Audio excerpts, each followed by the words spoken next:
The paper gown crinkled as Simone shifted on the examination table, her legs dangling over the edge. Dr. Patterson had stepped out 20 minutes ago to review her test results, and each passing minute wound the knot in Simone's stomach tighter. She'd come in for what she thought was a simple bladder infection, something she could get antibiotics for and move on with her week. The fluorescent lights hummed overhead, and she found herself counting the ceiling tiles to distract from the growing unease. When Dr. Patterson finally returned, her face carried an expression Simone had never seen in their 5 years as patient and doctor. Professional concern mixed with something that looked almost like pity. She closed the door carefully and sat down on the rolling stool, pulling it closer to where Simone sat. "Simone, I need to talk to you about your results," Dr. Patterson began, her voice gentle but firm. "The symptoms you've been experiencing aren't from a bladder infection. You've tested positive for chlamydia." The words hit Simone like a physical blow. Her ears started ringing and the room seemed to tilt sideways. That's not possible. There must be a mistake. I've been with my husband for 12 years. We've been together since college. I've never... "I understand this is shocking," Dr. Patterson interrupted softly. "But the test is very accurate. Chlamydia is a sexually transmitted infection. If you haven't had any other partners, then..." She didn't need to finish the sentence. The implication hung in the air between them like poison gas, spreading and filling every corner of the small examination room. Derek had given her an STD. Her husband of 12 years, the man who kissed her goodbye every morning and told her he loved her every night, had infected her with a disease he could only have gotten from someone else. How long? Simone heard herself ask, her voice sounding strange and distant. How long could I have had this? It's difficult to say exactly. Some people show symptoms within weeks, others can be asymptomatic for months or even longer. The good news is it's easily treatable with antibiotics. But Simone, your partner needs to be treated as well, and you need to abstain from sexual contact until you've both completed the treatment. Simone barely heard the rest of the appointment. Dr. Patterson talked about treatment protocols, about the importance of notifying sexual partners, about follow-up testing. She handed Simone a prescription and some pamphlets with clinical drawings and bullet points. Simone took them mechanically, her hands moving without conscious thought while her mind spun in desperate circles, trying to find any explanation that didn't end with Derek betraying her. The walk to her car felt like wading through water. Everything moved in slow motion. She sat in the driver's seat of her Honda Accord, staring at the prescription in her hand. The paper trembled as the truth crashed over her in waves. Derek had cheated on her. Her faithful, loving husband who brought her coffee in bed on Sundays and held her hand during scary movies had betrayed her in the most intimate way possible. And he'd been careless enough, reckless enough, to bring a disease home to her. Simone thought back over the past few months, searching for signs she'd missed. Derek had been working late more often, but he was up for a promotion. He'd joined a gym and started dressing better, but she'd been happy he was taking care of himself. He'd become more distant in bed, but she chalked it up to stress. Every explanation she'd accepted, every excuse she'd believed, now looked like a neon sign pointing to the truth she'd been too trusting to see. The 30-minute drive home passed in a blur. Simone found herself pulling into their driveway in the quiet suburban neighborhood they'd saved for years to afford, with no memory of the actual journey. The two-story house with its blue shutters and carefully maintained flower beds looked the same as it had this morning, but everything had changed. This was no longer her safe haven. This was the place where she'd been living a lie. She sat in the car for another 10 minutes watching the house. Derek wouldn't be home for hours. He worked as a sales manager for a pharmaceutical company, a job with plenty of travel and flexible hours.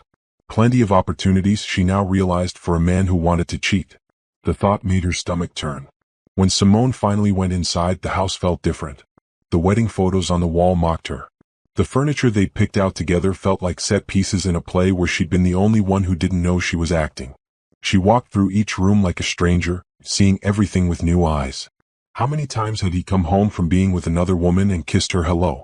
How many times had he lied straight to her face while she made dinner or folded his laundry? In the bathroom, Simone caught her reflection in the mirror. She was 34 years old, with warm brown skin and natural hair she wore in twists. She'd always thought she was attractive enough, though Derek hadn't complimented her much lately.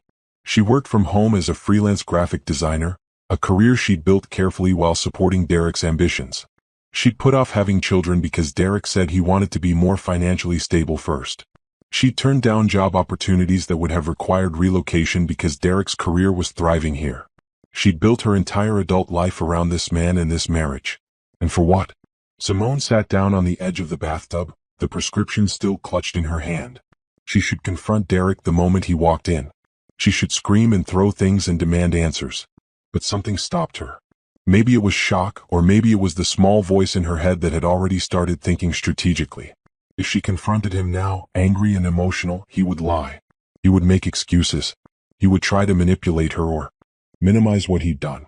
Men like Derek, men who could cheat for months or years, were good at talking their way out of trouble. No, Simone decided, standing up and looking at herself in the mirror again. She wouldn't confront him yet. She would find out exactly what he'd done, exactly how long it had been going on, and exactly who he'd done it with. She would gather evidence and make a plan.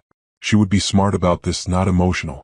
Derek had underestimated her for years, treating her like she was naive and trusting. He was right that she'd been trusting, but she wasn't naive. And she definitely wasn't going to let him destroy her without consequences. The sound of Derek's car pulling into the driveway sent a jolt through her system. Simone quickly composed herself, splashing cold water on her face and practicing a neutral expression. When he walked in 15 minutes later, calling out his usual cheerful greeting, she was in the kitchen chopping vegetables for dinner, looking exactly like the devoted wife he expected to find. "Hey baby," Derek said, kissing her cheek casually. He smelled like cologne, the expensive kind he saved for important meetings. "How was your day?" Simone turned to look at him, really look at him. He was handsome in a conventional way, with light brown skin, a neat haircut, and the physique of someone who worked out regularly. He wore his work clothes well, expensive suits that projected success. He smiled at her, that easy smile that had once made her heart flutter. Now it made her feel sick.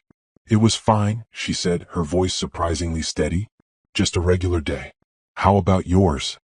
As Derek launched into a story about a difficult client, Simone nodded and made appropriate responses while her mind worked on a completely different level.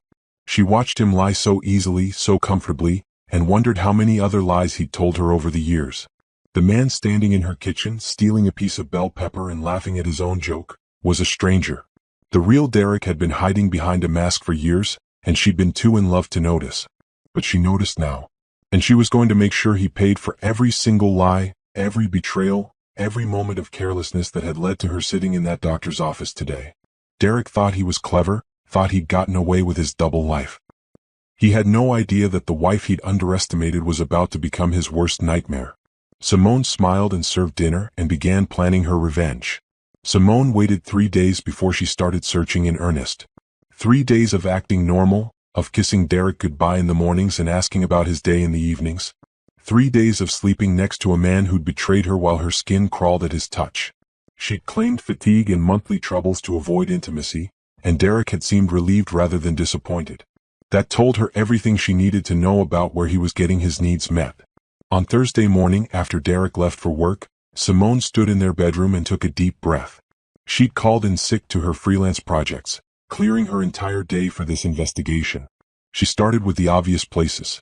His nightstand drawer, his closet, his home office. Nothing. Derek was either very careful or kept his secrets elsewhere. Then she remembered his car. The silver Lexus sedan sat in the driveway, innocuous and clean. Derek had taken his company car today for client meetings. Simone grabbed the spare key from the kitchen hook and went outside. The morning was cold and crisp, the kind of October day that usually made her happy. Now everything felt gray and heavy. She started with the glove compartment. Registration, insurance papers, a pack of gum. The center console held loose change, hand sanitizer, and parking garage tickets. She was about to give up when her fingers brushed against something tucked into the side pocket of the driver's door. A phone. The second phone, small and cheap, the kind you could buy at any convenience store with prepaid minutes. Simone's heart pounded as she turned it on. No password protection. Derek had gotten arrogant. The phone buzzed to life and she nearly dropped it when she saw the screen. 23 unread text messages. 15 missed calls. All from unsaved numbers, but the preview text told her everything she needed to know. "Missing you already, baby. Last night was incredible. When can I see you again?" Her hands shook as she scrolled through the messages. Multiple women, different numbers, different names signed at the end of messages. Tanya from work. Brittany from the gym. Someone named Shanice who appeared to be a flight attendant he'd met on a business trip. The messages went back months, some of them explicit enough to make Simone's stomach turn. She sat in the car, reading through the evidence of her husband's betrayal, and felt something shift inside her. The hurt was still there, sharp and deep, but it was being joined by something colder and more focused. Anger. Not the hot, explosive kind that made you scream and break things. The ice-cold kind that made you plan and calculate. Simone took the burner phone inside and connected it to her laptop. She downloaded every message, every photo, every piece of evidence onto an external hard drive. Then she put the phone back exactly where she'd found it, making sure it was positioned the same way. Derek couldn't know she'd discovered it yet. Next, she turned to their shared laptop. Derek used it sometimes when working from home. She opened his browser history, and despite using incognito mode most of the time, he'd gotten sloppy. Hotel booking confirmations. Restaurant reservations for two at places they'd never been together. Ashley Madison account logins. Tinder messages. The man had been running a whole separate life. Simone spent hours that day documenting everything. She found credit card statements showing charges at jewelry stores for pieces she'd never received. Cash withdrawals that now made sense. She discovered he'd been using their joint savings account to fund his affairs, draining thousands of dollars over the past year for hotel rooms and gifts for other women while telling Simone they needed to be more careful with money. The doorbell interrupted her research. Simone jumped, quickly closing all the windows on her laptop. Through the peephole, she saw her best friend Nicole standing on the porch holding a bag from their favorite takeout place. "I brought lunch," Nicole called out. "You sounded weird on the phone yesterday and you've been dodging my calls. Don't make me eat all these spring rolls by myself." Simone hesitated, then opened the door. Nicole took one look at her face and her expression changed from cheerful to concerned in an instant. "What happened?" she asked, stepping inside and closing the door behind her. "Simone, you look like you haven't slept in days." The story poured out. Everything. The doctor's appointment, the diagnosis, the burner phone, the months or possibly years of cheating. Nicole listened without interrupting, her face growing harder with each revelation.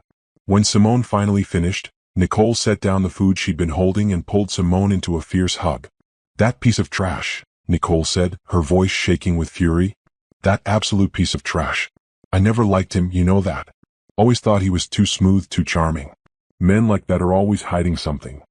"I should have seen it," Simone said, pulling back and wiping her eyes. She hadn't realized she was crying. All the signs were there. "I was just too stupid to notice." "Stop that right now," Nicole said firmly. "You're not stupid. You trusted your husband. That's what you're supposed to do in a marriage. He's the one who betrayed that trust. This is not your fault." They sat at the kitchen table, the spring rolls forgotten, while Simone showed Nicole everything she'd found. Nicole's expression grew darker with each piece of evidence. "You need a lawyer," Nicole said finally. "Like yesterday. This isn't just about divorce. He exposed you to diseases. That's a legal issue. And he's been stealing from your joint accounts to fund his affairs. You could sue him for that." "I know," Simone said.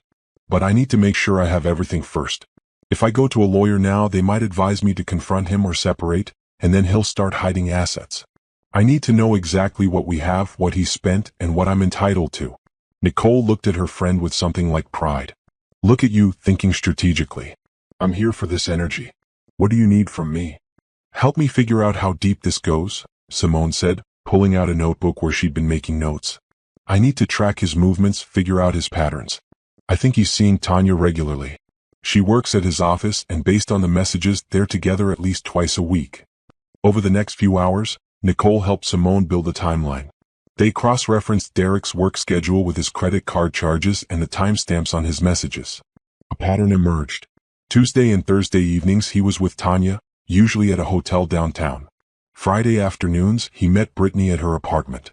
Weekend business trips that Simone had never questioned now looked like getaways with various women. "He's got a whole system," Nicole said, shaking her head in disgust. "This is organized cheating. Like this took planning and effort. Imagine if he'd put this much energy into his actual marriage." Simone laughed bitterly. "The thing that gets me is how normal everything seemed. He never acted guilty. Never seemed stressed about keeping all these lies straight. He'd come home from being with another woman and kiss me like nothing was wrong. That's because he's a sociopath," Nicole said bluntly. "Normal people feel guilt. Normal people can't compartmentalize like that. Derek clearly has no conscience." They ordered actual dinner when it got late, neither of them having touched the lunch Nicole had brought. As they ate Chinese food and continued piecing together Derek's double life, Simone felt something unexpected: gratitude. Not for the betrayal, but for Nicole's presence. For having someone who believed her and supported her without judgment.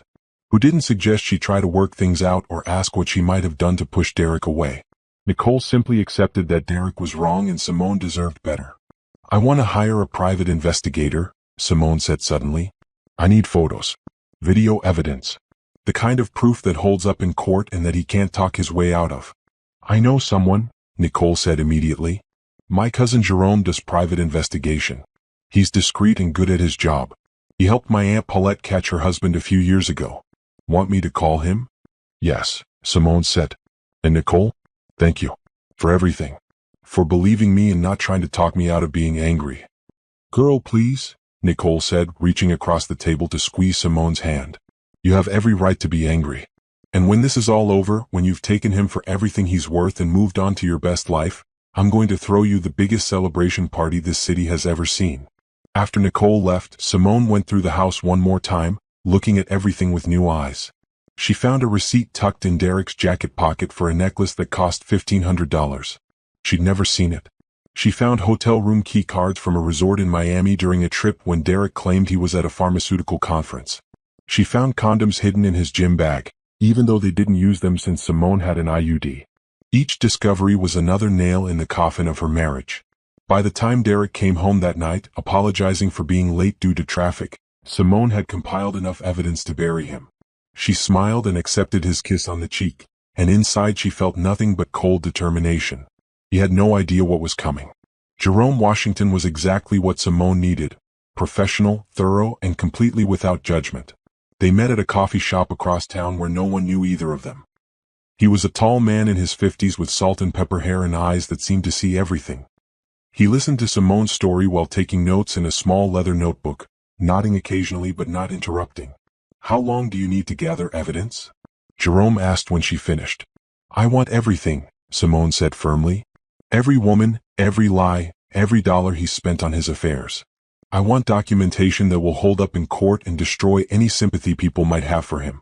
"How long will that take?" Jerome considered. 2 weeks minimum, maybe 3. "I'll need to tail him, get photos and video, document his meetings with these women.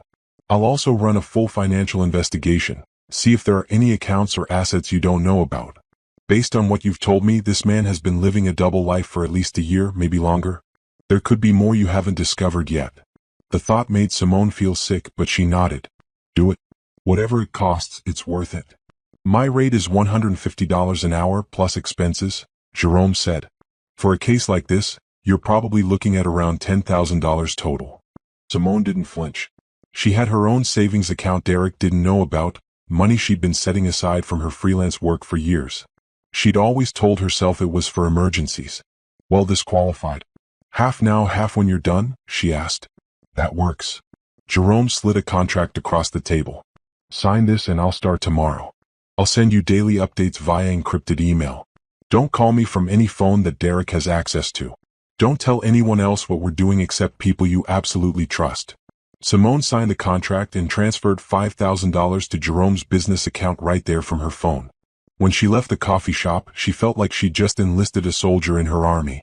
Derek thought he was fighting an unarmed opponent. He was about to learn otherwise. The next 2 weeks were the hardest of Simone's life. She had to maintain her normal routine while knowing that Jerome was out there documenting her husband's betrayals. She had to smile and cook dinner and make small talk while evidence piled up that would end her marriage. She had to sleep next to Derek, feeling his presence beside her in bed, and pretend everything was fine. The updates from Jerome came like clockwork. Photos of Derek and Tanya entering a hotel at lunchtime, leaving 2 hours later with rumpled clothes and satisfied smiles. Video of Derek and Brittany kissing in his car outside her apartment building. Documentation of a weekend trip to Charleston with a woman named Shanice, the flight attendant, where they'd stayed at a bed and breakfast and posed like a couple at tourist attractions. Each piece of evidence was like a knife to Simone's heart, but she cataloged it all methodically. She created folders on her external hard drive. She backed everything up to cloud storage Derek couldn't access. She printed the most damning evidence and stored it in a safe deposit box at a bank Derek never used. But Jerome found more than just evidence of affairs. He found a secret credit card in Derek's name only, with over $40,000 in charges. He found a small investment account Derek had opened 2 years ago, funded with money that should have gone into their joint savings. He found evidence that Derek had been telling these women he was single or separated or in a loveless marriage. He'd been painting Simone as the villain in his story, the boring wife who didn't understand him. The worst discovery came in week 2. Jerome found evidence that Derek had been cheating almost from the beginning of their marriage. There were old emails, archived messages, names of women from years ago.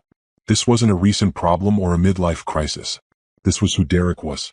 He'd been a cheater when Simone met him, when she married him, through all their anniversaries and promises. Their entire relationship had been built on lies.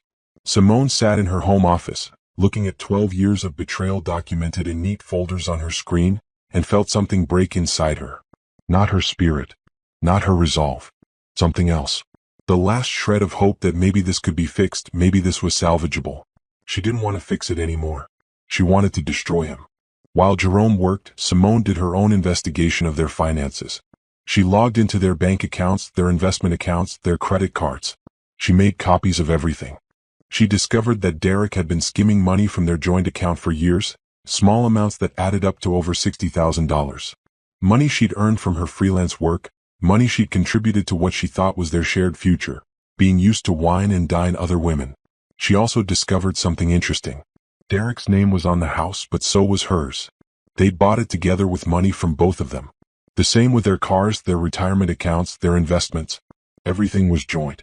Derek had been so confident she'd never leave him that he hadn't bothered to hide his assets. Big mistake.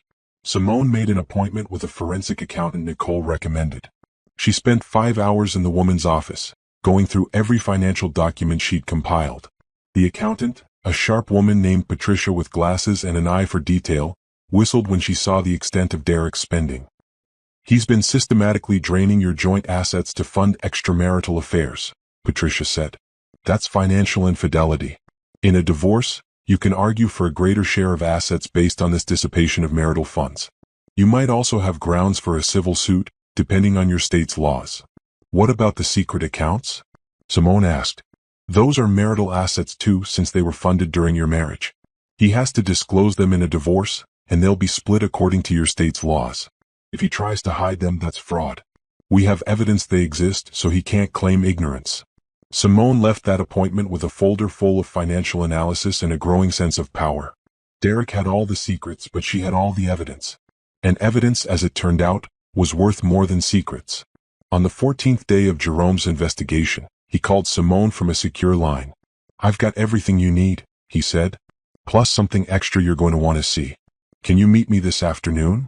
They met at the same coffee shop. Jerome had a thick folder and a USB drive. Video and photo evidence of Derek with 3 different women over the past 2 weeks, he said. Financial records showing undisclosed accounts and cards. Documentation of his lies to these women about his marital status. And this. He pulled out a set of photographs. Derek and Tanya at what looked like a staff party, his arm around her waist. Derek and Tanya leaving work together on multiple occasions. Derek's car parked outside Tanya's apartment building overnight. He's violating company policy, Jerome said. Most companies have rules about workplace relationships, especially between managers and subordinates. Derek is Tanya's supervisor. This is a fireable offense, possibly even grounds for a lawsuit if Tanya ever claims the relationship was coercive. Simone smiled for the first time in 2 weeks. Can you document the workplace policy violation? Already did. Jerome tapped the folder. I pulled the employee handbook from their company website. The fraternization policy is very clear. I've also documented that Derek has been giving Tanya preferential treatment, better assignments, and bigger bonuses than her colleagues with similar performance records. That's corruption and abuse of power. Perfect, Simone said softly. She paid Jerome the rest of his fee plus a generous bonus. That evening, she organized all the evidence into a presentation that would have made her graphic design clients proud. Timeline. Photos. Financial records. Email transcripts. Video clips. Everything Derek had done, laid out in clear, undeniable detail. Then she made copies. One for herself. One for her lawyer. One for her safe deposit box. And one, she decided, for Derek's company human resources department. But that would come later. For now, she had everything she needed to file for divorce and destroy Derek's life the way he'd destroyed hers. She just needed to find the right lawyer. Someone smart and aggressive. Someone who would fight for every dollar Derek had stolen from her. Someone who would make him regret ever thinking he could betray Simone and get away with it. Nicole recommended someone. Claudia Monroe, she said when Simone called her. She's a shark. Expensive but worth every penny. She helped my coworker take her cheating husband for everything. The man ended up in a studio apartment eating ramen while his ex-wife kept the house and got alimony. Set up a meeting, Simone said. It's time to go to war. Claudia Monroe's office was in a glass tower downtown, with floor-to-ceiling windows that overlooked the city. She was a woman in her 50s with silver hair cut in a sharp bob and eyes that reminded Simone of a hawk sizing up prey. Her handshake was firm and she didn't waste time with small talk. Nicole tells me you have a cheating husband in evidence, Claudia said, gesturing for Simone to sit in one of the leather chairs facing her desk. Show me what you've got. Simone opened her laptop and began the presentation she'd prepared. For 30 minutes, she walked Claudia through Derek's betrayals. The timeline. The women. The money. The secret accounts. The workplace violations. The STD exposure. Everything. Claudia watched in silence, occasionally making notes on a legal pad. When Simone finished, the lawyer sat back in her chair and smiled. It wasn't a nice smile. It was the smile of a predator who just spotted wounded prey. This is the most comprehensive documentation I've seen from a client in years, Claudia said. You've done my job for me. Most people come in here emotional and unprepared, with vague suspicions and no proof. You've handed me a gift-wrapped case. So you'll take it? Simone asked. Oh honey, I'll take it, Claudia said. And when I'm done, your husband is going to wish he'd never been born. Let me explain what we're looking at here. First, we have multiple counts of adultery with documented evidence. Second, we have financial infidelity and dissipation of marital assets. Third, we have exposure to sexually transmitted diseases, which is grounds for a tort claim in addition to the divorce. Fourth, we have the secret accounts and credit cards, which is fraud. She leaned forward, her eyes gleaming. In this state, we can file for an at-fault divorce based on adultery. That means the court can award you a greater share of marital assets. Between the dissipation claim and the at-fault grounds, I can argue for 70 to 80% of everything. The house, the cars, the retirement accounts, the investments, all of it. What about his secret accounts? Simone asked. Those become marital assets the moment we prove they exist and were funded during the marriage. He has to disclose them. If he doesn't, that's perjury. And we already know they exist, so we'll catch him if he tries to hide them. And the STD exposure? That's a separate civil suit. We can sue for damages, medical expenses, emotional distress, and punitive damages. I've won cases like this before. The settlements are usually substantial because no jury wants to side with a man who gave his wife a disease. Simone felt a weight lifting from her shoulders. For 2 weeks, she'd been carrying the burden of Derek's betrayal alone, planning her revenge in secret. Now she had an ally. A warrior who knew the battlefield better than Derek ever would. What's your retainer? Simone asked. $10,000. My rate is $400 an hour. A case like this will probably run between $30,000 and $50,000 total, depending on how much Derek fights.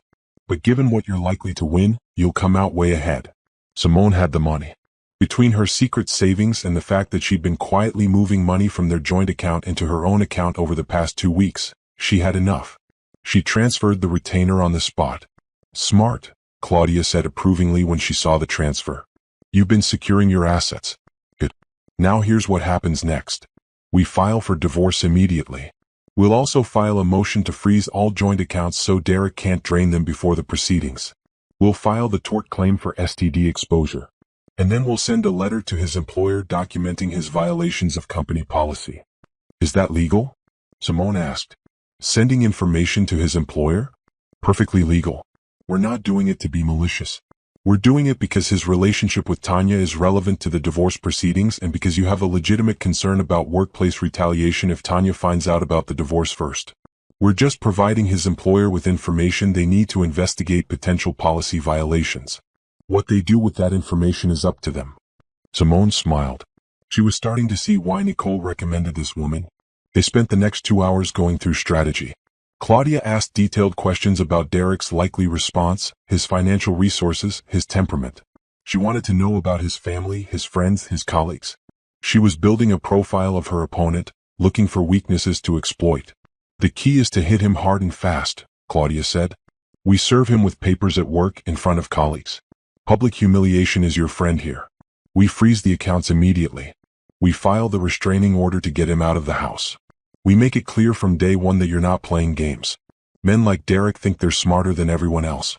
We need to show him he's not smarter than us. When do we do it? Simone asked. How soon can you be ready? Do you need to move money, secure documents, prepare your home? I'm ready now, Simone said. I've been ready since the day I found out. Then we do it Monday, Claudia said decisively. That gives me 3 days to prepare the paperwork. You go home, act normal, don't let him suspect anything. Monday morning he'll be served at his office. By Monday afternoon he'll be locked out of your house and your accounts. By Monday evening he'll be the most hated man at his company. And by this time next year, you'll be living your best life while he's trying to figure out how to rebuild from nothing. That weekend was the longest of Simone's life. She had to maintain her act while knowing what was coming. Derek was unusually affectionate, possibly feeling guilty about something recent. He suggested they go out for dinner Saturday night, take in a movie. Simone agreed, playing the part of the loving wife one last time. At the restaurant, a nice Italian place they'd been to dozens of times, Derek ordered wine and made a toast to their marriage. To us, he said, smiling that charming smile. To many more years together. Simone clinked her glass against his, thinking about how this was their last dinner as a married couple. In 72 hours, Derek's world would implode. She sipped her wine and smiled back. To getting what we deserve, she said. Derek didn't catch the double meaning. Sunday evening, Simone packed a bag with Derek's essentials and left it by the door. Tomorrow the locks would be changed. Tomorrow he'd need these things. She also gathered every document, every password, every piece of information Derek might try to use against her. She backed up her computer one more time, stored copies of everything important at Nicole's house, and transferred the last of her personal items to her car. She took one last walk through the house, this place that had been her home for 8 years. By next week it would be just hers. Derek would be gone and she could finally breathe freely. She could redecorate, change things, make it truly hers instead of theirs. The thought brought her the first real peace she'd felt in weeks. Monday morning arrived clear and cold. Derek got up early, showered, dressed in one of his expensive suits. He kissed Simone goodbye like he always did, told her he loved her like he always did, completely oblivious to what was about to happen.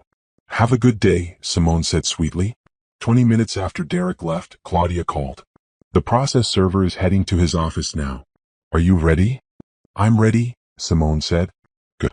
The locksmith will be there in an hour to change your locks. The restraining order is filed. The accounts will be frozen by noon. And I've sent the documentation to his HR department via certified mail and email. By the end of today, Derek's life as he knows it will be over. Simone hung up and sat down on the couch.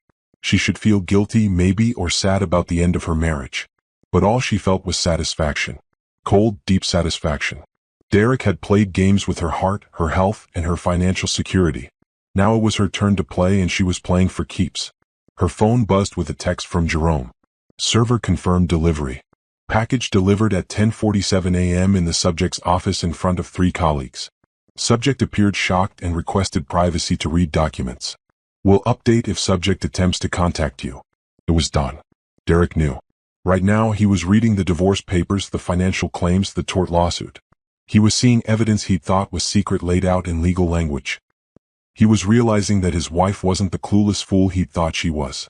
Simone poured herself a glass of wine even though it was barely 11 in the morning. She raised it to the empty room. To revenge, she said softly, and to getting what you deserve.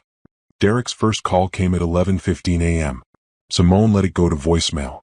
The second call came at 11:22, then 11:30. Then he started texting. By noon, he tried to contact her 17 times. Simone blocked his number. Claudia had advised her to have zero direct contact with Derek. Everything would go through the lawyers now. At 12:30, Claudia called. Your husband's lawyer just contacted me. Derek lawyered up fast. He got Bernard Crawford. Do you know him? No, Simone said. He's good, but he's not me.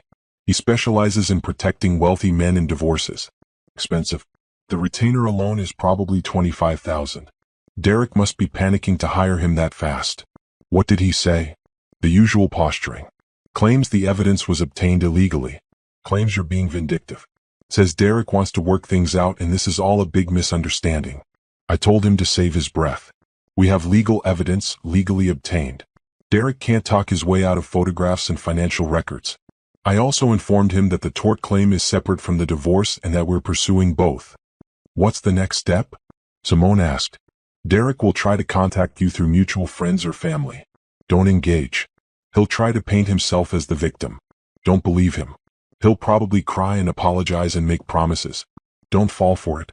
Men like Derek are master manipulators. The only way you win this is by staying cold and staying the course. Simone had no intention of wavering. But Claudia was right about Derek trying other avenues. By evening, Simone's phone was blowing up with calls from Derek's mother, his brother, 2 of his friends. She let them all go to voicemail. The messages ranged from confused to angry to pleading. Derek's mother: Simone, honey, please call me back. Derek says there's been a terrible misunderstanding. Whatever's wrong, I'm sure you two can work it out. Marriage takes effort from both people. Please don't throw away 12 years over something that can be fixed. Derek's brother: I don't know what Derek did, but he's my brother. He's a good guy. Maybe you should think about counseling before you blow up your whole life with divorce. Derek's friend from college: Hey Simone, it's Brad. Derek called me in tears. He says you locked him out of the house and froze his accounts. That seems really harsh. He made mistakes, sure, but nobody's perfect. Maybe give him a chance to explain. Simone deleted every message without responding. These people didn't know what Derek had done. They didn't know about the years of lies, the multiple women, the stolen money, the diseases. They just knew Derek's version, whatever sob story he'd concocted to make himself look like the victim. Nicole came over that evening with dinner and moral support. You know Derek's telling everyone you're crazy, right? She said, unpacking Thai food containers. I heard through the grapevine that he's claiming you had a mental breakdown and that's why you filed for divorce. Let him, Simone said calmly. When the truth comes out in court, everyone will know what he really did. I'm proud of you, Nicole said.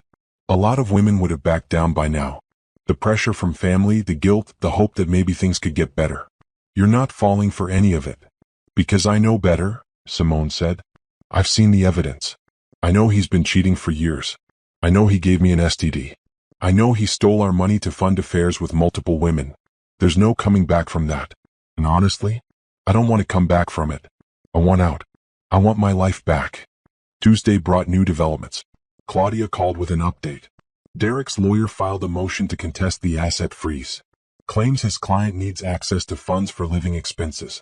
I'm filing a counter motion showing that Derek has secret accounts and credit cards with plenty of money for living expenses.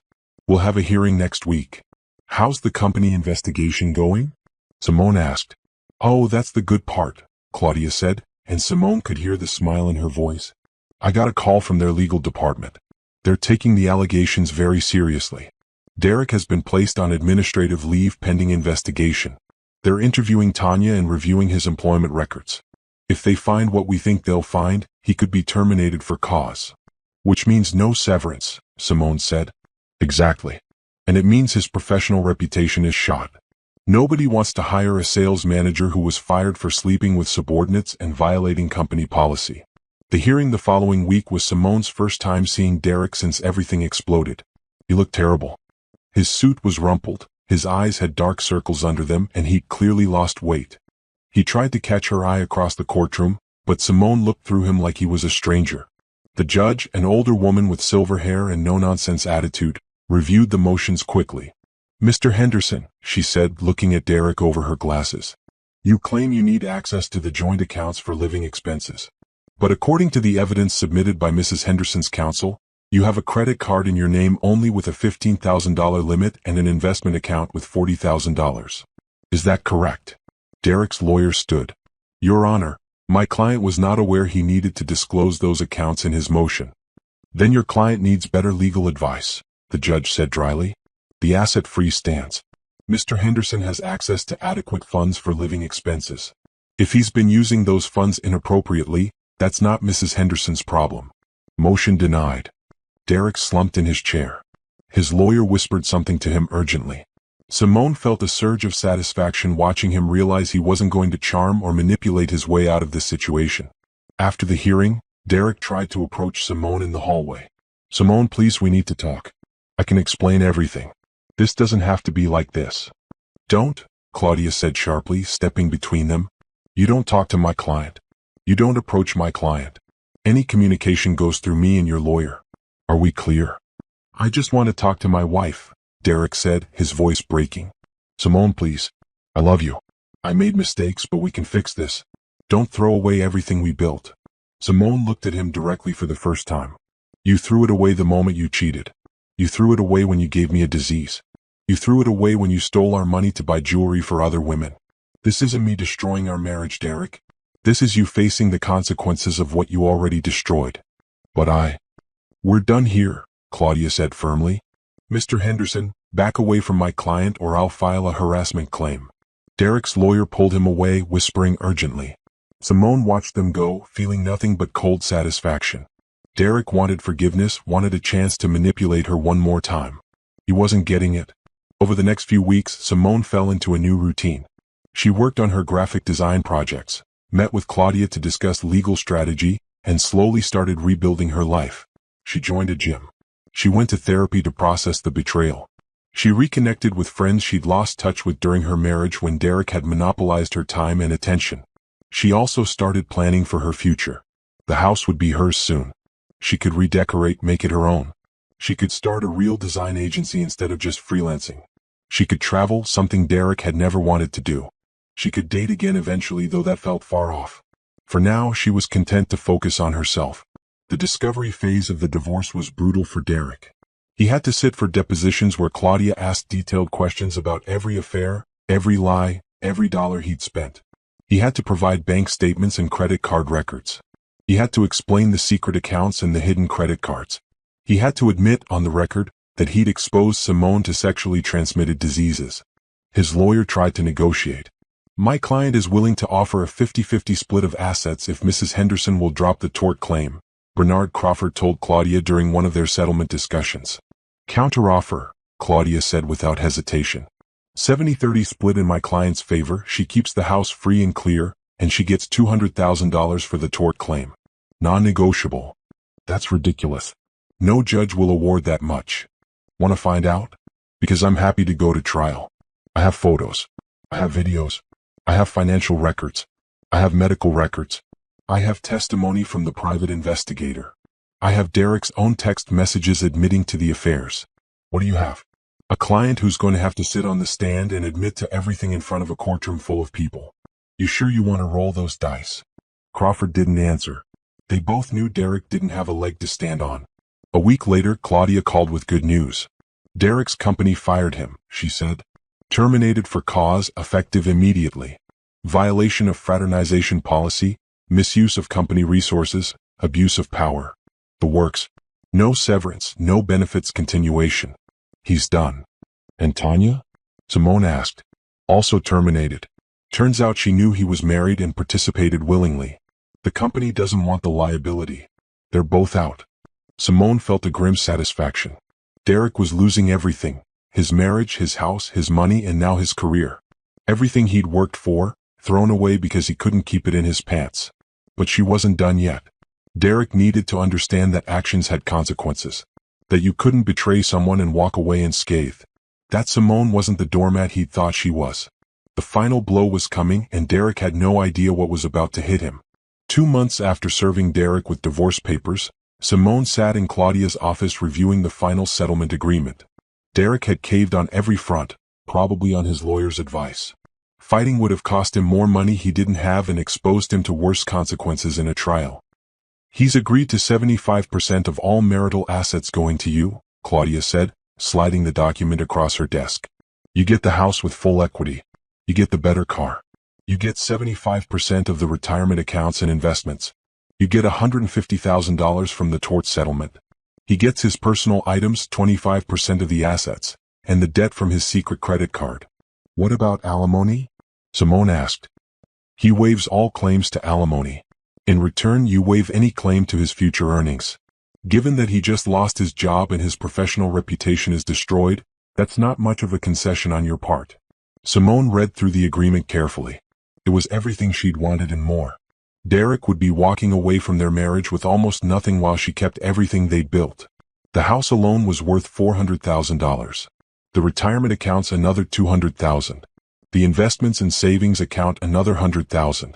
Derek was going to walk away with maybe $75,000 total, and half of that would go to paying off his secret credit card debt. "There's one more thing," Claudia said. "I want to file a motion requiring Derek to pay your legal fees. He caused this divorce through his misconduct. You shouldn't have to pay for it out of your settlement." "Do it," Simone said. They filed the motion the next day. Derek's lawyer objected, naturally, but the judge agreed with Claudia's argument. Derek was ordered to pay $42,000 in legal fees within 90 days. Money he didn't have since he just lost his job. The divorce was finalized on a cold December morning.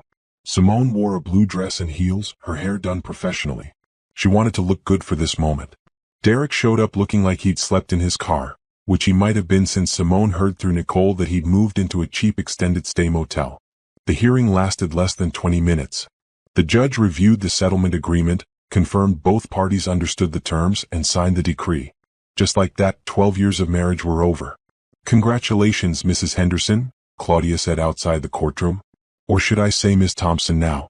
Are you taking back your maiden name?" "Absolutely," Simone said. "I want nothing of his. Not even his name." Derek tried to approach her one last time as she walked to her car. He looked broken, desperate. "Simone, please. I know I messed up. I know I don't deserve it, but I need help. I lost my job. I'm running out of money. I don't know what I'm going to do." Simone stopped and looked at him. Really looked at him. This man who'd been her husband, her partner, the person she trusted most in the world. He'd destroyed all of that through his own choices. Now he wanted her sympathy? Her help? "You should have thought about that before you cheated," Simone said coldly. "Before you stole our money. Before you gave me a disease. You made your choices, Derek. Now you live with the consequences. But I have nowhere to go. My family won't talk to me. My friends have all turned their backs. I'm all alone." "Good," Simone said. "Maybe being alone will teach you something about the value of loyalty. Or maybe it won't. Either way, that's not my problem anymore." She walked away without looking back. Behind her, she heard Derek calling her name, but she didn't turn around. That chapter of her life was closed. Derek was part of her past now, and her future was waiting. The first thing Simone did after the divorce was finalized was go home to her house now, and change every single thing Derek had influenced. She hired an interior designer and redid the master bedroom completely. New furniture, new bedding, new curtains. She painted the walls a soft gray instead of the beige Derek had insisted on. She turned his home office into an art studio. She made the house hers in every way. She also threw a divorce party. Nicole organized it, inviting all of Simone's real friends. People who'd supported her through the divorce, who'd believed her when she told them what Derek had done, who'd celebrated every victory in her legal battle. They filled her house with laughter and music and joy. To Simone. Nicole toasted, raising her glass. To surviving. To thriving. To never settling for less than you deserve. To revenge done right. Everyone cheered. Simone looked around at the faces of people who truly cared about her, in the house that was now truly hers, and felt genuine happiness for the first time in months. The divorce had been brutal. The betrayal had been devastating. But she'd come through it stronger, smarter, and more independent than ever. Her business was thriving too. Word had gotten out about what Derek had done. She hadn't spread the story, but people talked, and several of her clients had reached out with messages of support and additional work. One client, Raymond Torres, the owner of a growing tech startup, had been particularly supportive. "I went through something similar 5 years ago," Raymond had told her over coffee when discussing a project. "My ex-wife cheated with my business partner. I know what it's like to have your trust destroyed by someone you love. The fact that you're still working, still creating, still moving forward? That's impressive." Raymond started sending more projects her way, recommending her to colleagues, introducing her to potential clients. Within 3 months of her divorce being finalized, Simone's freelance income had doubled. She was making more money on her own than she'd ever made while married to Derek. She ran into Tanya once at a grocery store. The other woman looked terrible, tired, and drawn. She saw Simone and immediately turned away, but Simone felt no anger toward her. Tanya had lost her job too. Her reputation was ruined. She'd been just another person Derek had used and discarded. Simone didn't forgive her. Tanya had knowingly slept with a married man, but she didn't hate her either. Tanya was just another casualty of Derek's selfishness. Through Nicole's cousin Jerome, Simone heard occasional updates about Derek's downward spiral. He couldn't find work in pharmaceutical sales. His reputation had spread through industry networks. He was working at a retail store, barely making enough to cover rent at his cheap apartment. His secret girlfriend Brittany had dumped him the moment she found out he was broke. Shanice, the flight attendant, had blocked him on everything after discovering he'd lied about being single. Derek had burned every bridge, betrayed every person who'd ever trusted him, and now he was alone with nothing. Part of Simone felt bad about that. But only a small part. A very small part. The rest of her felt satisfied that justice had been served. She ran into Derek's mother at the post office one day. Mrs. Henderson looked older, tired. "Simone," she said quietly, "can we talk?" "I don't think there's anything to say," Simone replied politely but firmly. "I just want you to know. I know the truth now. About what Derek did. All of it. His brother told me. I'm so sorry. I raised him better than that. I don't know what happened to make him the kind of man who would do those things." Simone softened slightly. Mrs. Henderson wasn't a bad person.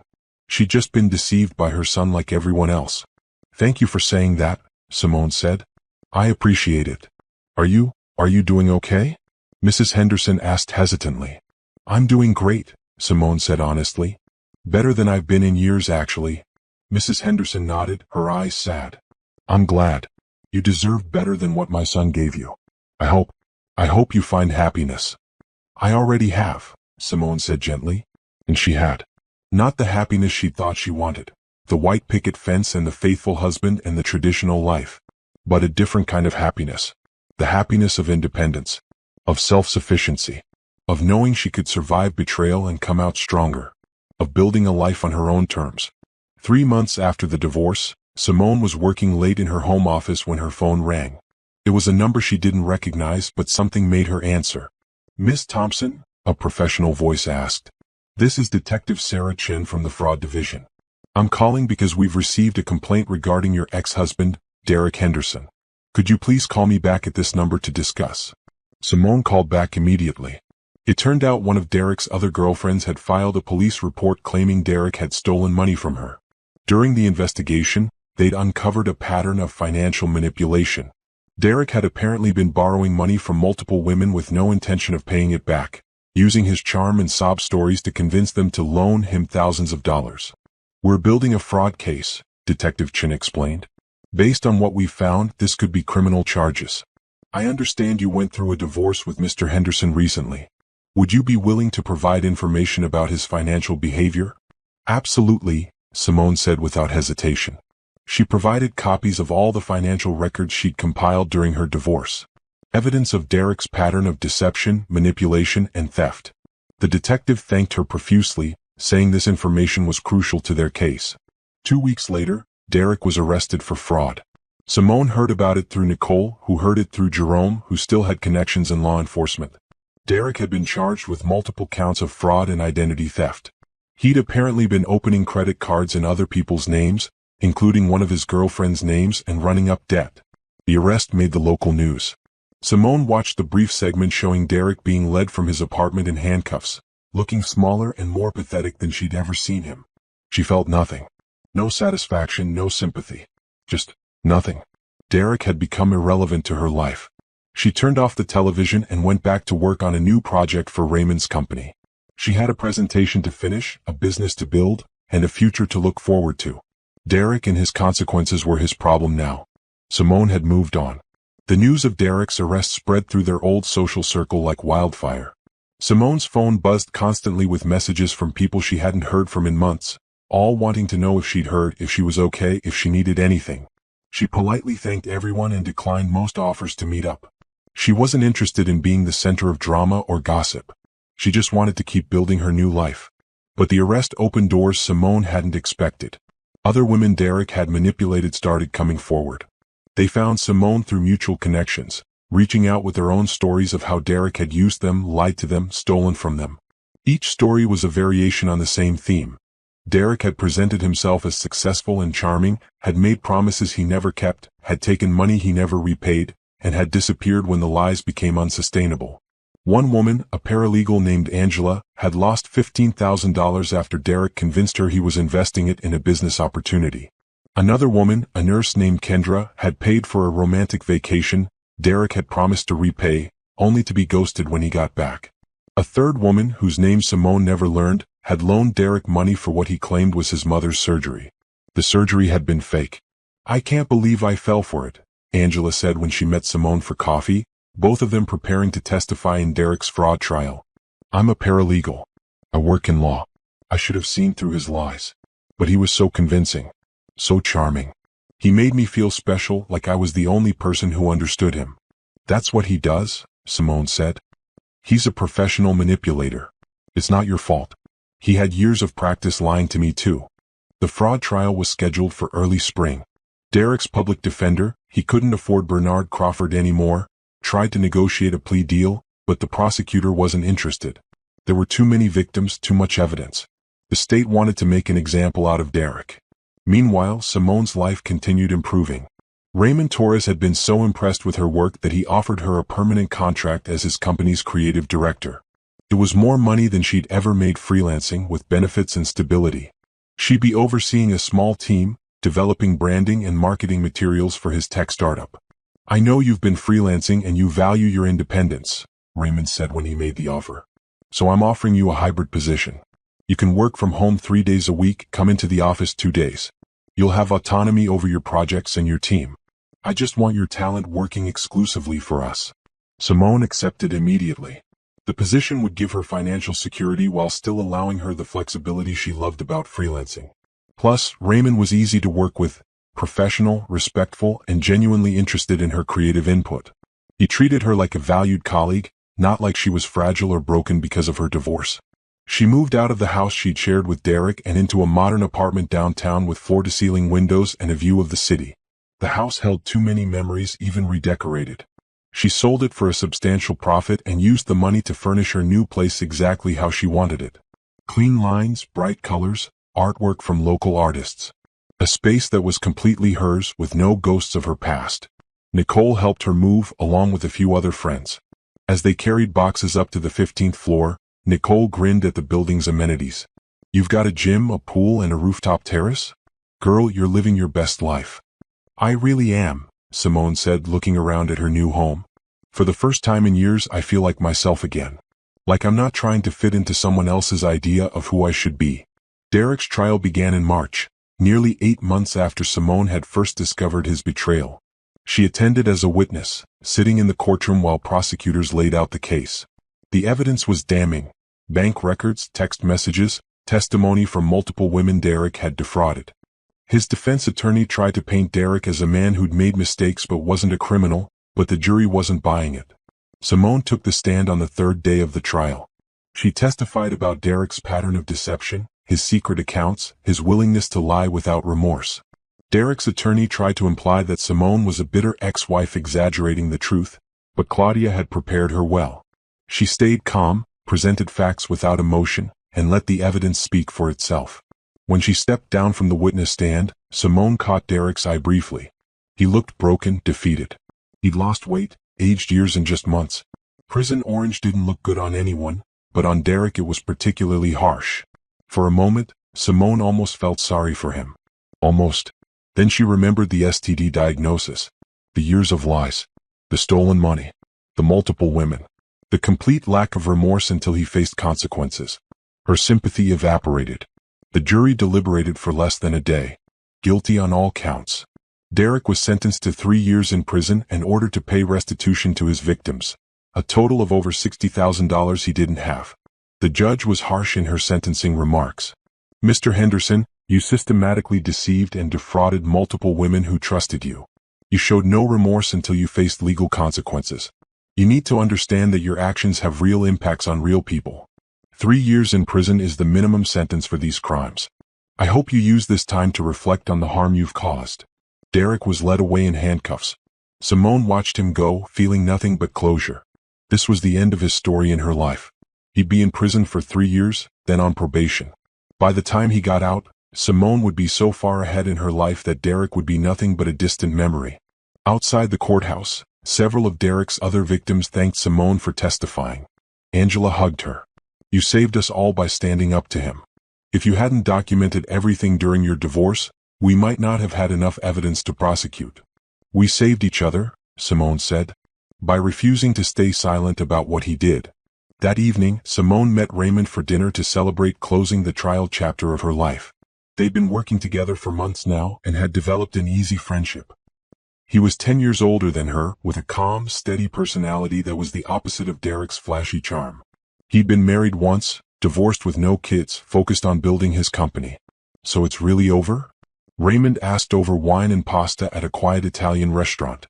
It's really over, Simone confirmed. Derek's in prison. The divorce is final. I've got my settlement money, my new job, my new apartment. I'm free.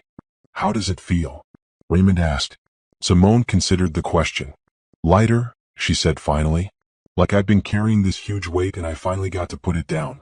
I spent so much energy on revenge, on making sure Derek faced consequences. Now that it's done, I can focus on just living. That's good, Raymond said, smiling.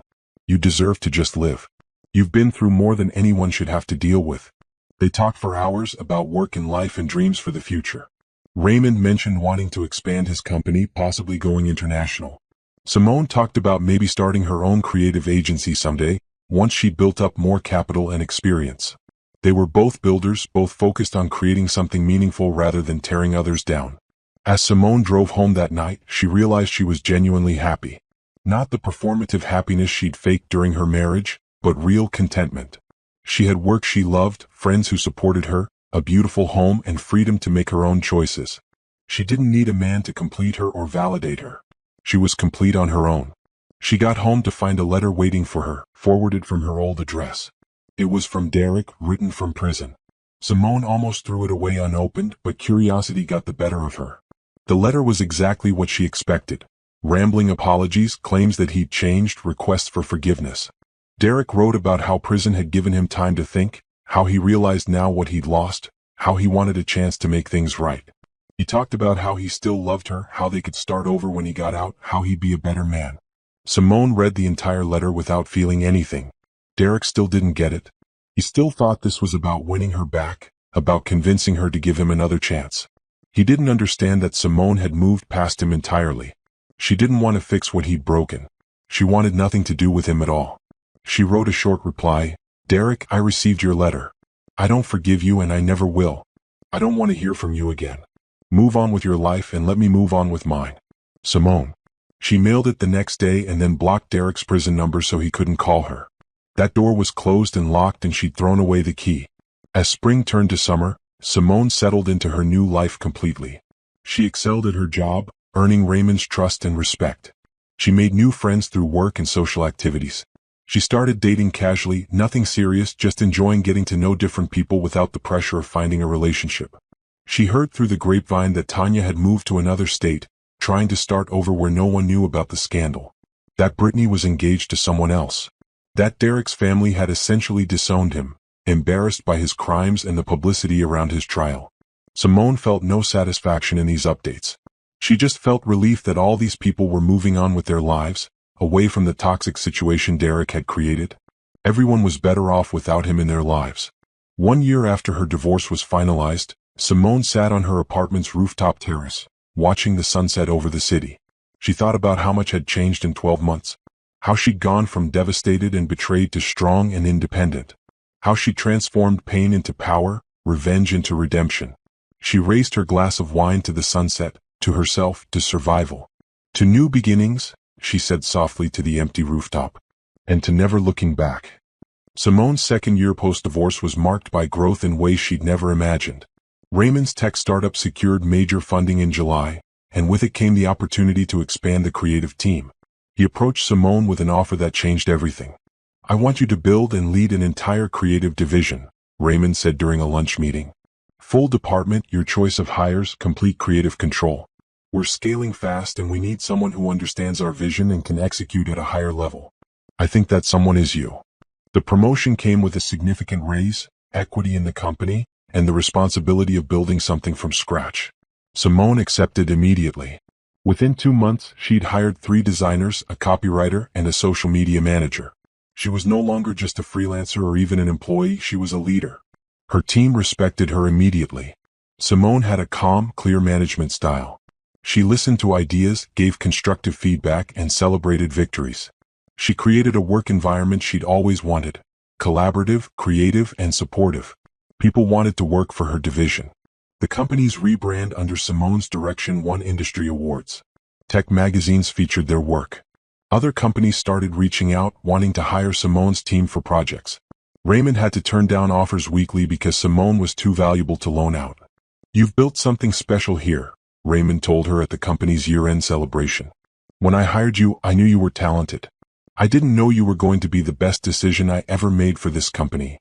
Simone felt genuine pride in what she'd accomplished. She'd taken the worst year of her life and turned it into a launching pad for success. While Derek rotted in prison, she was thriving in ways he'd never supported during their marriage. Every time he discouraged her ambitions or suggested she just keep freelancing instead of building something bigger, he'd been trying to keep her small. Now, without him holding her back, she was finally reaching her potential. Her personal life was flourishing too. She joined a book club, started taking salsa dancing classes, and volunteered at a local women's shelter. Helping other women escape bad situations gave her a sense of purpose beyond just her own success. She made new friends who knew nothing about Derek, who only knew Simone as the confident, successful woman she'd become. In October, Raymond invited her to a charity fundraiser for a children's hospital. The event was elegant, held at a museum with catered food and live music.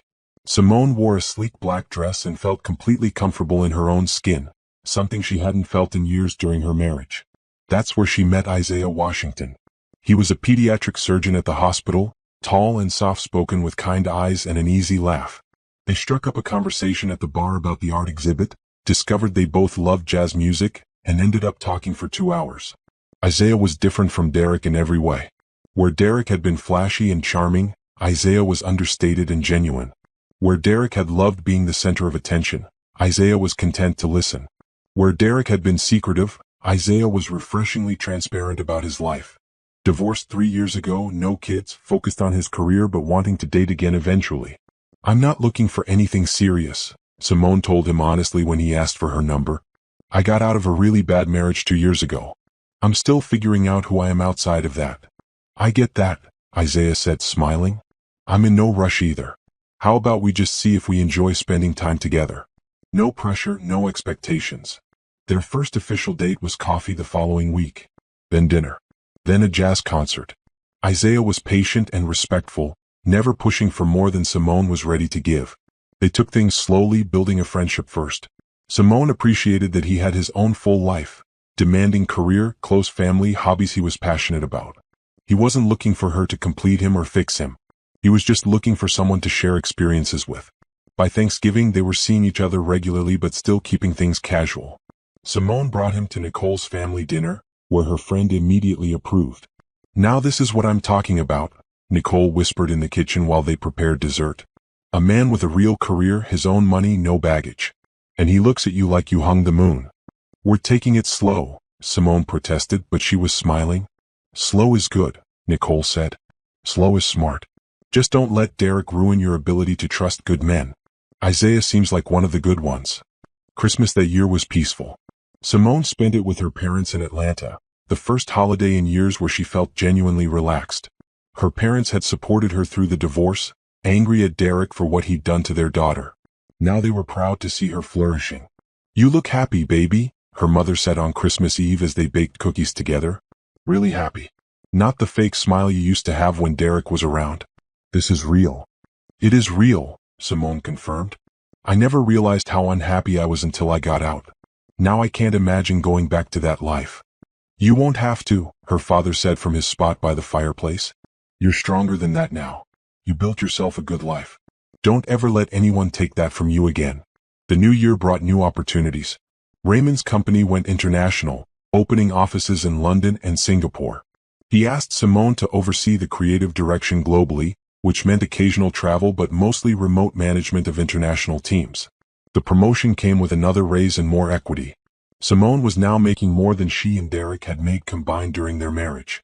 She bought herself a car to celebrate, a sleek silver luxury sedan, the kind Derek had always said was too expensive. She could afford it now easily.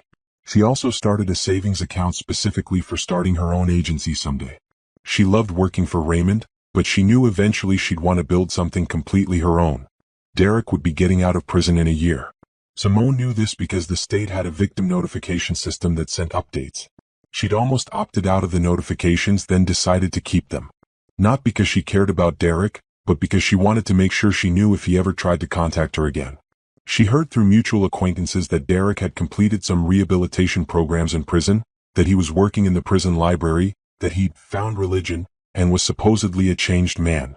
Simone didn't believe it for a second. Men like Derek didn't change. They just got better at hiding who they really were. She made sure her restraining order was still active and would extend beyond his release date.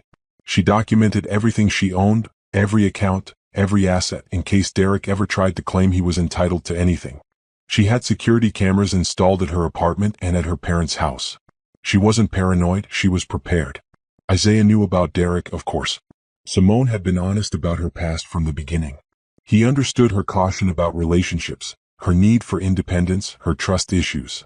"Take all the time you need," Isaiah told her when she explained why she wasn't ready to say they were in an official relationship yet. "I'm not going anywhere. When you're ready, I'll be here. And if you're never ready, I'll still be here as your friend. There's no pressure from me." That patience, that respect for her boundaries, made Simone trust him more than any grand gesture could have. By spring, 3 years after her divorce, Simone finally felt ready to call Isaiah her boyfriend. They celebrated by taking a weekend trip to Charleston, walking through historic streets and eating at restaurants overlooking the water. "I'm proud of you," Isaiah said one evening as they watched the sunset from their hotel balcony. "For everything you've overcome. For building the life you wanted. For not letting what happened to you define you." "It was hard," Simone admitted. "Some days I still get angry about the time I wasted on Derek. All those years I could have been building my career, growing as a person. Instead I was trying to be the perfect wife for a man who didn't deserve it." "But look at what you've built now," Isaiah pointed out. "You're a creative director at a successful company. You have equity and financial security. You have friends and family who love you. You're helping other women escape bad situations. You've turned your pain into purpose. That's not wasted time, that's wisdom earned." Simone leaned against him, feeling content. Isaiah was right. She couldn't change the past, but she'd built a future she was proud of. Derek had tried to break her, but she'd come back stronger. That was the best revenge of all, living well. Back at work, Simone was approached by a major tech company about a job offer. They wanted to hire her as their chief creative officer at a salary that made her eyes widen. It was an incredible opportunity, but it would mean leaving Raymond's company, leaving the team she'd built. She discussed it with Raymond over lunch, expecting him to be disappointed. Instead, he smiled. "I knew this was coming eventually," Raymond said. "You're too talented to stay in one place forever. But before you accept their offer, let me make you a counteroffer. What if instead of being my creative director, you became my partner? Equal equity, equal decision-making power in the company. We'd restructure so you're not just an employee, you're an owner." Simone was stunned. "Raymond, that's huge. Are you sure?" "I'm absolutely sure. You've helped build this company into what it is. You deserve to own a piece of it. So what do you say? Want to be a tech entrepreneur?" Simone accepted immediately. They restructured the company over the next few months, with Simone becoming a 40% owner. She was now not just successful, she was wealthy. She had equity in a company valued at over $20 million. She had savings and investments. She had security and independence. 3 years ago, she'd been sitting in a doctor's office being told she had an STD from her cheating husband. Now she was a business owner, a leader, a woman who'd built an empire from the ashes of her destroyed marriage. The transformation was complete. Derek's release date was approaching. Simone had stopped thinking about him months ago, too busy with her own success to care about his failures. When the notification came that he'd been released on parole, Simone filed it away and continued with her life. She had a company to run, a team to lead, a boyfriend who respected her, friends who loved her, and a future so bright she needed sunglasses. Derek was irrelevant. He'd always been irrelevant. She'd just been too in love to see it. Now she saw clearly, and what she saw was beautiful. Derek's release from prison came and went without fanfare. Simone got the notification, filed it away, and continued with her life. She was too busy preparing for a major company presentation to care about her ex-husband's whereabouts. Raymond's company was pitching to a Fortune 500 client, and Simone's creative direction would make or break the deal. The presentation was flawless. Simone's team delivered a branding package so innovative that the client signed a 2-year contract worth $3 million. Raymond was ecstatic. The company threw a celebration party, and Simone stood on the rooftop of their office building, champagne in hand, looking out at the city she'd conquered. 3 years ago I was divorced and destroyed, she told Nicole, who'd come to the party to celebrate with her friend. Now I'm a business owner closing million-dollar deals. Life is wild. You earned every bit of it, Nicole said, clinking her glass against Simone's. And Derek earned what he got too. I heard he's working at a fast food restaurant. Simone raised an eyebrow. Really? Girl, yes. My cousin Jerome saw him. Said Derek's managing a burger joint on the south side. Living in a studio apartment. Driving a car that's older than your relationship was. Karma is real. Simone felt no satisfaction in this information, just a distant interest. Derek's fall from pharmaceutical sales manager to fast food worker was his own doing. She'd moved on so completely that his circumstances felt like gossip about a stranger. But Derek hadn't moved on. That became clear when Simone started noticing a car following her home from work. At first, she thought she was being paranoid. Then she saw the same beat-up sedan parked outside her apartment building 3 days in a row. When she caught a glimpse of the driver, her blood ran cold. Derek. He wasn't supposed to contact her. The restraining order was still active. But he wasn't technically contacting her. He was just parking on a public street, watching her building. Legally, it was a gray area. Morally and practically, it was stalking. Simone called the police immediately. They sent a patrol car, documented the violation, and warned Derek to stay away. He left, but the incident reminded Simone that Derek was out of prison and potentially dangerous. Not physically dangerous. Derek had never been violent, but dangerous in his desperation. She upgraded her security, installed a better alarm system, and made sure her neighbors knew not to let anyone into the building claiming to know her. She also informed Raymond and her team about the situation, so they'd know to call security if Derek showed up at the office. Isaiah was angry when he heard about the incident. This guy needs to leave you alone, he said. You've moved on. He needs to move on too. Derek doesn't know how to let go, Simone said. He spent our entire marriage thinking he was smarter than me, more important than me. Now I'm successful and he's struggling, and his ego can't handle it. Derek tried to contact her through email next, creating a new address after she'd blocked his old one. The message was rambling and pathetic. Simone, I know I messed up. I know I hurt you. But I've changed. Prison changed me. I'm not the same man I was. I just want a chance to talk to you, to apologize properly. I'm not asking you to take me back. I just need closure. Please. You're the only person who really knows me. Everyone else has turned their backs on me. I have no one. Please just talk to me. Simone forwarded the email to her lawyer and to the police. Both advised her not to respond. The police added the email to Derek's parole violation file. If he kept trying to contact her, he could go back to prison. But Derek was persistent. He tried calling from different numbers. He sent letters to her apartment. He even tried to contact her through social media by creating fake profiles. Each attempt was documented, forwarded to authorities, and used to build a case for extending the restraining order. Then Derek made his biggest mistake. He showed up at her parents' house in Atlanta. Simone's mother called her immediately. There's a man at the door claiming to be your ex-husband. He says he needs to talk to you about something important. Should I call the police? Yes, call the police, Simone said, already booking a flight to Atlanta. And don't open the door for him. Don't engage with him at all. By the time police arrived, Derek was sitting on the porch steps, crying. He told them he just wanted to apologize to Simone's family, that he wanted them to know he'd changed. The police arrested him for violating the restraining order and took him into custody. Simone flew to Atlanta the next morning to check on her parents and to testify at Derek's parole violation hearing. Her parents were shaken but okay. Her father was angry. That boy came to my house, he said, pacing their living room. Upset my wife, scared the neighbors.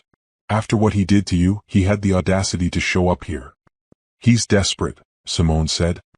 He lost everything and he's trying to blame everyone except himself. But this was his last mistake. He just bought himself a ticket back to prison. The hearing was swift.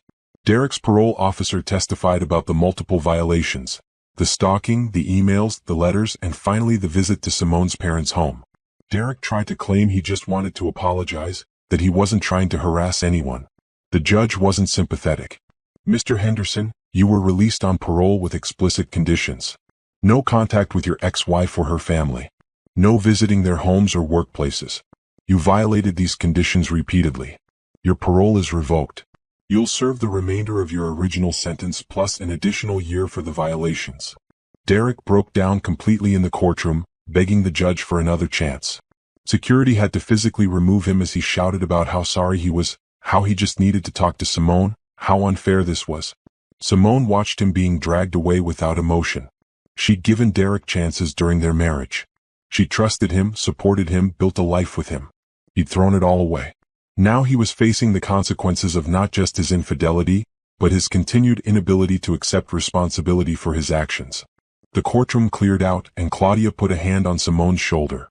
That's the last time you'll have to deal with him for a long time. Between the original sentence and the new charges, he's looking at another 2 years minimum. Good, Simone said simply. Flying back home, Simone felt lighter. Derek was locked up again, unable to harass her or her family. She could fully focus on her life without looking over her shoulder. She could build her future without fear that her past would come crashing back in. She landed to find messages from Raymond about a new major client, from Isaiah suggesting dinner at their favorite restaurant, from her design team sharing ideas for an upcoming project. Her life was full of opportunity and growth, while Derek was back in a cell, alone with the consequences of his choices. Nicole met her at the airport with flowers and a bottle of champagne. I heard Derek's going back to prison. We're celebrating. I don't want to celebrate him, Simone said. I want to celebrate everything I've built without him. My business, my relationship, my peace of mind. That's worth celebrating. They went back to Simone's apartment and ordered dinner from her favorite restaurant. As they ate and talked, Simone realized she hadn't thought about Derek in months before the stalking incidents. He'd become so irrelevant to her daily life that his presence felt like an intrusion from another world. You know what I'm most proud of? Simone said. I didn't let him break me. He tried. He betrayed me, stole from me, exposed me to diseases, embarrassed me publicly. But I survived all of it. I did more than survive. I thrived. And that's the best revenge I could ever get. Living well, being happy, succeeding beyond what he ever thought I was capable of. Amen to that, Nicole said, raising her glass. To surviving. To thriving. To never letting anyone dim your light again. Over the next few months, Simone heard occasional updates about Derek through the grapevine. His health had deteriorated in prison. He developed complications from the untreated STDs he'd been carrying, requiring medical treatment. His family had completely cut him off, refusing to accept his collect calls or visit him. The women he defrauded had won their civil suits against him, so even when he got out eventually, he'd be paying restitution for years. Tanya had apparently moved to Oregon and was working as a receptionist, her career in pharmaceutical sales over. Brittany was married with a baby. Shanice, the flight attendant, had been promoted to international routes and was living her best life traveling the world. Everyone Derek had touched had moved on and found happiness without him. And Simone? She was planning the future. Raymond wanted to take the company public in 2 years, which would make Simone's equity worth millions. She and Isaiah were talking about moving in together, taking their relationship to the next level. She was mentoring young designers, helping them avoid the mistakes she'd made. She was living a life of purpose and meaning. One evening, working late in her home office, Simone thought about the woman she'd been 4 years ago. Sitting in a doctor's office, receiving the news that would change her life. Devastated and betrayed. That woman had been strong enough to survive. Strong enough to fight back. Strong enough to build something beautiful from the ashes. Thank you, Simone whispered to her past self. Thank you for not giving up. Thank you for being brave enough to leave. Thank you for fighting for the life I'm living now. She closed her laptop and went to the kitchen where Isaiah was cooking dinner. He'd gotten a key to her apartment and had started staying over most nights. He looked up and smiled when she entered. Work done? He asked. Work done, she confirmed, wrapping her arms around him from behind. And life is good. Life is very good, Isaiah agreed. And it was better than good. It was everything Simone had never known she deserved. Everything Derek had tried to keep her from achieving. She'd won. Not because Derek was in prison, that was just justice.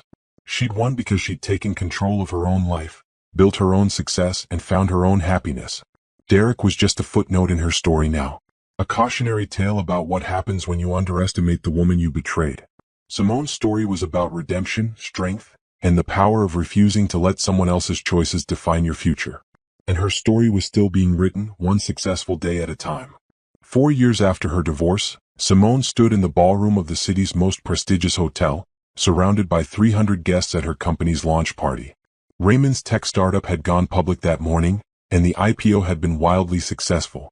Simone's 40% equity was now worth $8 million.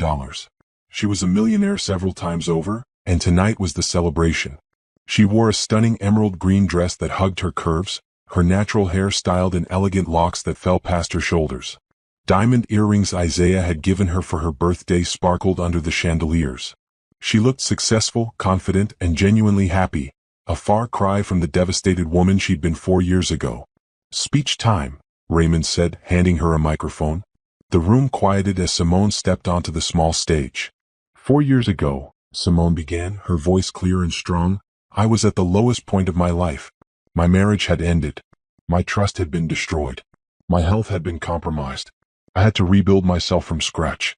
Tonight, I stand here as a business owner, a creative director, and a partner in a company that just went public.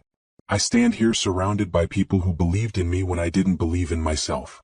She paused, looking around the room at her team, her friends, her family, Isaiah standing in the front row beaming with pride. This success isn't just about money or business achievements. It's about what happens when you refuse to let betrayal define you. When you choose to build something better instead of dwelling on what was destroyed. When you trust yourself enough to take risks and chase dreams you put aside. The room erupted in applause. Simone smiled, feeling emotional but happy. She'd come so far. She'd survived and thrived in ways she never imagined possible. After the speech, people lined up to congratulate her. Colleagues, clients, industry professionals. Several offered her jobs, partnerships, investment opportunities. Simone's phone was full of business cards by the end of the night.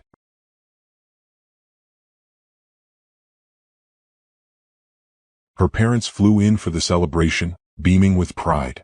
"That's my baby," her mother kept saying to anyone who would listen. "She built all this herself." Nicole was there too with her husband and kids. "Remember when you were sitting in my kitchen crying about that STD diagnosis?" Nicole said, hugging Simone tight. "Look at you now. You're a whole queen." Isaiah pulled Simone onto the dance floor as the band played. "I have something to ask you," he said, and Simone's heart skipped a beat. Was he about to propose? But instead he said, "My hospital is opening a new pediatric wing. Would your company be interested in handling the branding and design work?" Simone laughed, relieved and amused. "You're asking me about work at my celebration party?" "I'm asking because I trust you and your team," Isaiah said, spinning her under his arm. "But also because I like the idea of working on a project together. Mixing our professional lives with our personal life. Send me a proposal," Simone said, kissing him. "And yes, we're interested." As the party wound down, Simone found herself on the hotel's terrace, looking out at the city lights. Raymond joined her, 2 glasses of champagne in hand. "You did it," he said, handing her a glass. "You built something remarkable." "We did it," Simone corrected. "You took a chance on me when I was just a freelancer trying to rebuild her life. You gave me opportunities and trusted my vision." "I made a smart business decision," Raymond said. "You made it work. There's a difference." He paused, then added, "I heard your ex-husband is still in prison. For the parole violations." "Yeah," Simone said. "He gets out in 6 months. But it doesn't matter anymore. He's not part of my life. He hasn't been for years." "You never talk about him," Raymond observed. "Some people would be bitter. Angry. Would want to keep tabs on him, make sure he was suffering." "I was angry," Simone admitted. "For a long time. But anger is exhausting. Revenge is exhausting. At some point I realized the best revenge was just living well. Being happy. Succeeding beyond anything he thought I was capable of. He wanted to keep me small and dependent. I became big and independent. That's enough for me." Raymond raised his glass. "To living well. To proving the doubters wrong. To building empires from ashes." They clinked glasses and drank as the city sparkled below them. Simone felt complete in a way she'd never felt during her marriage. She didn't need a man to validate her or complete her. She'd done that herself. Isaiah was a wonderful addition to her life, but he wasn't the source of her happiness. She was. The next morning, Simone woke up to her phone exploding with notifications. The IPO had been covered by major business publications. Several articles specifically mentioned her as the creative force behind the company's success, highlighting her journey from divorce to millionaire business owner. Her social media had thousands of new followers overnight. One article caught her attention, "From Betrayal to Billions, How One Woman Built an Empire After Divorce." It detailed her story, professionally, not personally, and positioned her as an inspiration for women rebuilding after life-changing setbacks. Her phone rang. Unknown number. She almost didn't answer, then decided to. Hello, Miss Thompson? This is Diana Chen from Success Magazine. I'd love to interview you for a feature article about women entrepreneurs who overcame personal adversity to achieve business success. Would you be interested? Simone smiled. Send me the details. I'm interested. Over the next few weeks, opportunities poured in. Speaking engagements at business conferences. Invitations to join boards of directors. Investment opportunities. Consulting offers. Simone was strategic about what she accepted, choosing opportunities that aligned with her values and long-term goals. She launched a mentorship program for women going through divorces, offering free business advice and career coaching. The response was overwhelming. Dozens of women reached out, sharing their stories of betrayal and asking for guidance on rebuilding their lives. Simone made time for each one, remembering how alone she'd felt in the beginning. One woman, going through a divorce remarkably similar to Simone's situation, sent a thank you email that made Simone cry.